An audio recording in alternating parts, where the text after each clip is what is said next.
Saudi अरब की खबर है। क्या जानते हैं वहां पर उनका जो एक नेशनल है, उनका एक नागरिक है, उसे गिरफ्तार किया जा रहा है। क्यों? क्योंकि वो एक हिंदू को निशाना बना रहा था।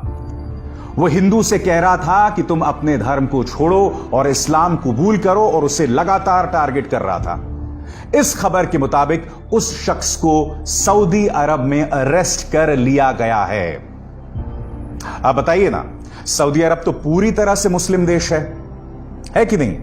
तो एक मुस्लिम देश चाहता तो इस हिंदू की शिकायत को पूरी तरह से अनसुना कर देता, बिल्कुल उसी तरह से जैसे इस देश के अंदर जब मुसलमानों के साथ अत्याचार होता है तो सरकार अत्याचारियों का स्वागत करती है, उन्हें सम्मानित करती है, कभी कभार उनकी शिकायतों तक को अनसुना कर देती है। सऊदी अरब वो कर सकता था, मगर उसने नहीं किया। आप देख रहे हैं, उसे बाकायदा गिरफ्तार किया गया इस खबर के मुताबिक। अब मैं आपके सामने आंख खोलने वाले कुछ और खुलासे करने वाला हूं। आपकी स्क्रीन पर भारत के दो डिप्लोमैट्स हैं, एम्बेसडर केसी सिंह और नवदीप सूरी। मैं आपको बताना चाहता हूं कि इन दोनों ने ट्विटर में क्या जानकारी दी है। सबसे पहले एम्बेसडर केसी सिंह क्या बता रहे हैं, आपकी स्क्रीन पर वो ट्वीट। 1992 वो वक्त था जब भारत में बाबरी गिराया गया था। उसके बाद कुछ पाकिस्तानी स्कूल टीचर्स ने वहां पर भारत के खिलाफ धरने प्रदर्शन किए, कुछ भारतीयों को निशाना भी बनाने की कोशिश की।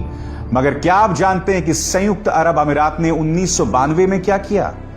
उन तमाम पाकिस्तानी स्कूल टीचर्स को डिपोर्ट कर दिया, उन पर कार्रवाई की। है कोई और नहीं, हमारे अपने एम्बेसडर केसी सिंह कह रहे हैं।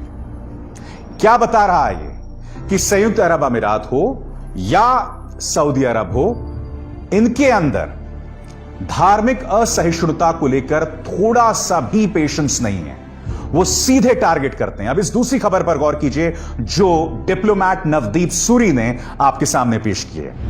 नवदीप सूरी बता रहे हैं कि संयुक्त अरब अमीरात में किस तरह से वहां पर कानून जो हैं वो बहुत सख्त हैं इस तरह की असहिष्णुता को लेकर। इस ट्वीट के मुताबिक क्या बोल रहे हैं मैं आपको पढ़ के सुनाना चाहता हूं।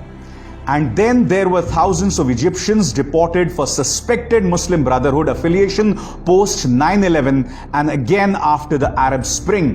The record of zero tolerance on religious extremism in UAE is pretty consistent. क्या बता रहा है? नवदीप सूरी यहां पर यह कह रहे हैं कि संयुक्त अरब अमीरात ने किस तरह से मुस्लिम ब्रदरहुड से जुड़े कई कट्टर लोगों को वहां से प्रत्यर्पित कर दिया था, देश से बाहर कर दिया था, क्योंकि 9/11 के बाद ये लोग कट्टर रवैया अपना रहे थे। तो आज मैं आपसे सवाल पूछना चाहता हूं कि जब कनाडा ये काम कर सकता है, संयुक्त अरब अमीरात ये काम कर सकता है, ये तमाम देश ये काम कर सकते हैं, तो भारत को किसने रोका? हम तो सर्वधर्म समभाव की बात करते हैं कि सभी धर्म समान हैं। हम तो वसुदैव कुटुंबकम की बात करते हैं कि पूरा दुनिया जो है, पूरी दुनिया मेरा परिवार है। ये सब हमारे धर्म का हिस्सा है।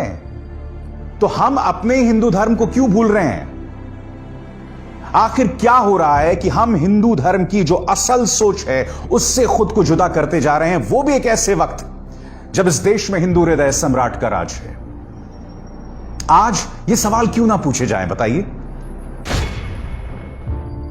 बात प्रधानमंत्री की हो रही है तो मैं आपको बताना चाहूंगा कि नाम में समिट हुई और प्रधानमंत्री ने यह बयान दिया जिसमें उन्होंने कहा कि जो नकली खबरें हैं, नकली वीडियोस हैं, वो हमारे लिए आज की तारीख में बहुत मुश्किल का काम कर रहे हैं। क्या कहा प्रधानमंत्री ने, पहले आप सुनिए।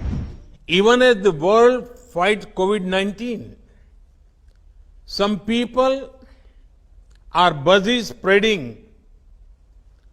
other deadly viruses such as terrorism, such as fake news and doctored videos to divide communities and countries. प्रधानमंत्री, मुझे आपकी बात बहुत अटपटी सी लगती है। इस देश के अंदर पिछले कुछ अरसे से, खासकर जब से हम कोरोना संकट का सामना कर रहे हैं, हमारे देश का मुख्य धारा का मीडिया लगातार झूठी खबरें प्रचार और प्रसार कर रहा है, और इसका एक्सपोजे किसी और ने नहीं बल्कि हमारी अपनी पुलिस ने किया। उत्तर प्रदेश पुलिस ने, योगी की उत्तर प्रदेश पुलिस ने न जाने कितनी ढेरों मिसालों के जरिए यह एक्सपोज किया है कि चाहे ANI हो, न्यूज 18 हो, न्यूज 24 हो, ये तमाम चैनल, जी न्यूज हो, झूठी खबरों का प्रचार प्रसार कर रहे हैं। इस स्क्रीनशॉट में देखिए, न्यूज 18 अपडेट दे रहा है कि किस तरह से उन्होंने गलत खबर चलाई थी। कायदे से इन्हें माफी मांगनी चाहिए थी। अब मैं चाहता हूं कि आप टाइम्स नाउ की इस खबर पर गौर कीजिए। टाइम्स नाउ की इस खबर के मुताबिक government sources, only Kerala, Rajasthan and Maharashtra made the migrants पे फॉर रेलवे टिकट्स। यानी कि एक और सरकारी प्रोपेगेंडा कि सिर्फ केरला, राजस्थान और महाराष्ट्र ही जो गरीब मजदूर हैं, जो वापस अपने घर जा रहे हैं, उनसे पैसे ले रहे हैं। इनकी हकीकत दिखाने की कभी हिम्मत नहीं होने वाली है।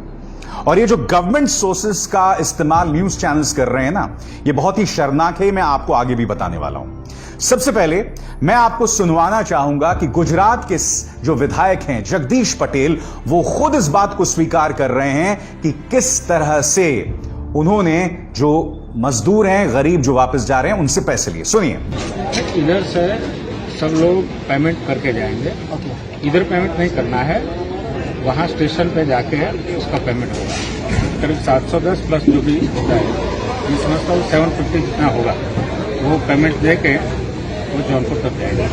अब आपके स्क्रीन पर अहमदाबाद मिरर की यह पड़ताल, अहमदाबाद मिरर ने करीब 20 लोगों से बात की और इन तमाम 20 लोगों ने इस बात की पुष्टि की कि उनसे पैसे लिए गए। आज ये तमाम मुद्दे जो मैं आपके सामने रखने की कोशिश कर रहा हूं, वो क्यों कर रहा हूं? वो मैं सिर्फ इसलिए रख रहा हूं कि मीडिया किस तरह से सुविधावादी तरीके से आपके सामने सच लाने की कोशिश करती है। जी हां, बिल्कुल उसी तरह से जैसे कि ये प्रोपेगेंडा।